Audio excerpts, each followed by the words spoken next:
দুপুর থেকে রাত ৮টা পর্যন্ত আমি যেভাবে সংসারের কাজগুলো প্রতিদিন করে থাকি। আসসালামু আলাইকুম বন্ধুরা, তোমরা সবাই কেমন আছো? আশা করি আল্লাহর দয়ায় তোমরা বেশ ভালো আছো। আলহামদুলিল্লাহ, আমরাও খুব ভালো আছি। তো প্রতিদিনের মতো আর একটা নতুন ভিডিও নিয়ে তোমাদের মাঝে হাজির হয়েছি।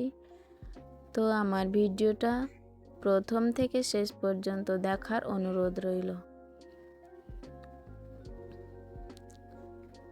তো ভিডিওর শুরুতে বলবো, যে যেখান থেকে এই মুহূর্তে আমার ভিডিওটা দেখছো, আশা করব একটা ছোট্ট লাইক দিয়ে আমার ফুল ভিডিওটা কন্টিনিউ করবে।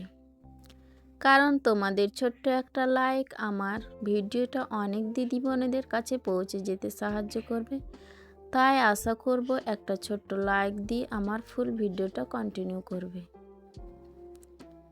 তো আজকে দুপুরে রান্না বান্না থেকে শুরু করেছি। তো দেখতে থাকো বন্ধুরা, আজকের ভিডিওটা তোমাদের কাছে খুব ভালো লাগবে। তো আজকে দুপুরে রান্না বান্না এখানে হচ্ছে ভাত আর ফুলকপি, ব্রোকলি, বেগুন আর সজনে সব কিছু মিশিয়ে একটা তরকারি। তারপরে আমি ভেন্ডি ভাজি করে নিচ্ছি। আর ভাতটা আমি প্রথমে বসিয়ে দিয়েছিলাম, তারপর কাটাকুটি করেছি। তো ভাতটা প্রথমেই হয়ে গিয়েছে, তারপরে তরকারিগুলো আমি রান্না করে নিলাম। তো আমার এই সব রান্নাবান্না হয়ে গেল। এখন আমি গোসল হাত করে নামাজ পড়ে খাওয়া দাওয়া করে নেব। তারপরে আমি বিকেলবেলায় তোমাদের সামনে চলে আসব। তো এর ফাঁকে আমি মেয়েকে ঘুম পাড়িয়ে দিয়েছি। মেয়েকে খাইয়ে দাইয়ে ঘুম পাড়িয়ে মেয়ে ঘুমিয়ে আছে। তারপরে আমি বিকেলে চলে এসেছি। তো কাপড়গুলো তুলে কাপড় কাচা ধোয়া করেছিলাম, সেই কাপড়গুলো শুকিয়ে গিয়েছে। তো আমি ওগুলোকে তুলে এনে এখন জায়গার জিনিস জায়গায় রেখে দিচ্ছি। মেয়ের জায়গায় রাখছি, ছেলের পাপারটা তার জায়গায় রেখে দেব। তো এখন আমি মেয়ের কাপড়গুলো সুন্দর করে হ্যাঙ্গারে টাঙিয়ে দিলাম।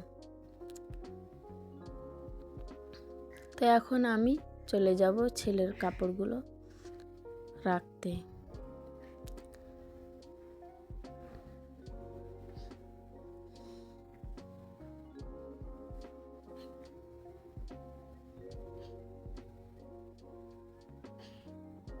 তো মেয়েকে ঘুম পাড়িয়ে দিয়েছি, মেয়ে এখনও ঘুম পাড়ছে।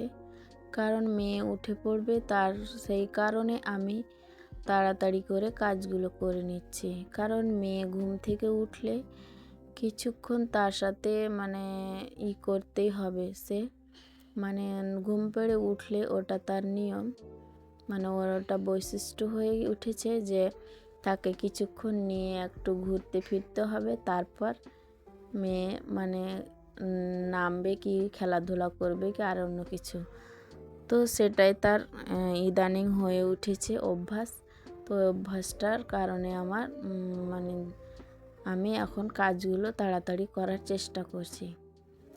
তো সোফার অবস্থা তো দেখতে পাচ্ছ, কারণ ছেলে বসেছিল একটু পড়াশোনা করতে খাওয়া দাওয়ার পরে। তো এইভাবে সোফাটাকে যেমন তেমন করে রেখে দিয়েছে। তো ওটাকে আমি পরে গুছিয়ে নেব। এখন আমি বিছানাটা মোটামুটি গুছানো ছিলই। তো মেয়ে এখন ঘুমিয়ে আছে, তারপরে একটু অগোছালো হয়ে গিয়েছে। তো আমি এখন মোটামুটি করে ঠিকঠাক করে নিচ্ছি। আর মেয়ে তো দেখতে পাচ্ছ শুয়ে আছে। তো এখন আমি বিছানাটাকে সুন্দর করে গুছিয়ে নিলাম। তো এখন আমি সোফাটাকে গুছিয়ে নেব। সোফার ওপরটা কোনো সময়ের জন্য ভালো থাকে না। তো ছেলে মেয়ের জন্য, ছোট ছোট বাচ্চা থাকলে এইরকমই হয়। তো আমি দিনে কয়েকবার কিন্তু সোফাটাকে গুছিয়ে থাকি। সোফা, বিছানা আর ছোট্ট জায়গা আরও বেশি খারাপ হয় খুব তাড়াতাড়ি করে। তো আমি এখন সোফাটাকে সুন্দরভাবে ক্লিন করে নিলাম। তো তারপরে আমি আবার জুতোর একটাকেও গুছিয়ে নিয়েছি। তো এখন আমি টেবিলটাকে গুছিয়ে নেব। টেবিলটা তো কি বলবো, সারাক্ষণ এই টেবিল কভারটা আমার মেয়ে মানে খারাপ করতে থাকে। তো এখানে আবার মেয়ে মুড়ি খেয়েছে, তো মুড়ি ফেলে দিয়েছে, তো ওটাকে আমি এখন ঝেড়ে তারপর ক্লিন করে এখন ওটাকে আবার পেড়ে দেব। এই টেবিলের উপরটায় আমার মেয়ে সারাক্ষণ উঠে থাকে আর মানে টেবিল কভারটাকে মানে খারাপ করতেই থাকে। তো আমি তা ওই খারাপ করতে থাকে, তার পিছে পিছে আমি ঠিক করতে থাকি। তো কি করা যায়, ছোট বেবি থাকলে এরকমই করে আর এভাবে জ্বালাতন সহ্য করতেই হবে। তো এখন আমি টেবিলটাকে ভালোভাবে গুছিয়ে ক্লিন করে নিচ্ছি। মানে সন্ধ্যা থেকে রাত পর্যন্ত এইভাবে মোটামুটি করে গোছগাছ করতে থাকতেই হয়। তো তো তবুও ভালো লাগে এভাবে মানে কাজগুলো করতে। আর যদি এইভাবে সুন্দরভাবে গোছালো না থাকে তাহলে তো মনে হচ্ছে কি না কি বাবারে কত কাজ পড়ে আছে। তো এভাবে সুন্দর করে টিকটক করে রাখা যদি যায় তাহলে ছোট্ট জায়গাও কিন্তু ভালো লাগে দেখতে।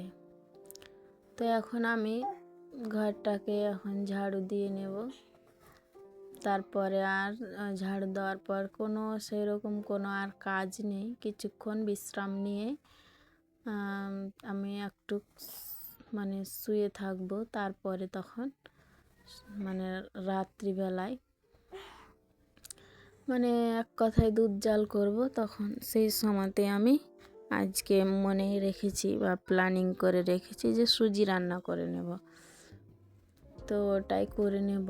তো এখন আমি ঝাড়ঝাঁটা দিয়ে কিছুক্ষণ ছেলে মেয়েকে নিয়ে শুয়ে থাকবো, তারপরে আমি ওই সব কাজ করে নেব। তো প্রতিদিনের মতো বলি যে আমার ভিডিওর কোনো অংশ যদি একটু হলেও ভালো লেগে যায় তাহলে লাইক, কমেন্ট, শেয়ার করতে ভুলো না। আর খুব বেশি যদি ভালো লেগে যায় তাহলে আমার চ্যানেলটা সাবস্ক্রাইব করে আমার পাশেই থেকে যেতে পারেন। এতে করে আমার ভিডিও ছাড়া মাত্রই তোমাদের কাছে সবার প্রথমে নোটিফিকেশন চলে যাবে, তখন তোমরা সময় সুযোগ করে দেখে নিতে পারবে। তাই বলি আমার চ্যানেলটা সাবস্ক্রাইব করে আমার পাশেই থেকে যেতে পারে। তো এখন আমি মানে আমার সব কিছু করা হয়ে গেল, এখন আমি চলে যাব আবার রান্নাঘরে। তাই বলি প্রত্যেক গৃহিণীর রান্নাঘর থেকেই দিনের শুরু হয়, আবার দিনের শেষ হয় রান্নাঘর থেকেই। সকালে উঠে ঘুম থেকে উঠে চোখ কচলাতে কচলাতে কিন্তু রান্নাঘরে যেতে হয়। এমনই অবস্থা সব মেয়েদের, সব প্রত্যেক গৃহিণীর, আমার একার নয়, সবার।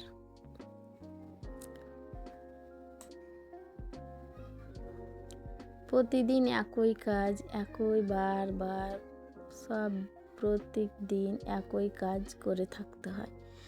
তো এখন আমি চলে এসেছি তো রান্নাঘরে। আবার এখন বাজে রাত্রি 8টা। তো এখন আমি সুজি রান্না করে নেব। আমি দুধটাকে জাল করে নিয়েছি। দুধ তো মেয়ের জন্য রাখতেই হয়। তো আজকে মানে কিছুটা দুধ রেখেছি, আবার কিছু দুধ দিয়ে আমি সুজি রান্না করে নিয়েছি। তো আমার চা খাওয়ার ইচ্ছে হচ্ছিল, তো ভাবলাম একবার যে চা খাবো, চা খেলে ছেলে মেয়ে খেতে পারবে না। তো ওই দুধটুকু দিয়ে আমি ওই সুজিটা রান্না করি, তাহলে ছেলে মেয়ে এমনকি আমিও খেতে পারবো। তো ওটাই করে নিলাম। তো এখন মেয়েকে খাইয়ে দেব। ছেলে এখন কিছুক্ষণ পরে খাবে, মেয়ে এখন এই মুহূর্তেই খাবে। মেয়ের আর তস থামছে না, ওকে খেতে দিতেই হবে। তো মেয়েকে খাইয়ে দেব। তো আজকে এই পর্যন্ত তোমাদের সাথে থাকলাম বন্ধুরা। পরের দিন আর একটা নতুন ভিডিও নিয়ে হাজির হব। ভালো থাকো, সুস্থ থাকো, এটাই কামনা করি। আসসালামু আলাইকুম। তো আমার ভিডিও কেমন হয়েছে কমেন্টের মাধ্যমে তোমরা জানাতে পারো। আর খুব ভালো লেগে গেলে আমার চ্যানেলটা সাবস্ক্রাইব করে একদম পাশেই থেকে যেতে পারেন সব দিনের মতো। তো ভালো থাকো, সুস্থ থাকো, এটাই কামনা করি। আসসালামু আলাইকুম, আল্লাহ হাফিজ।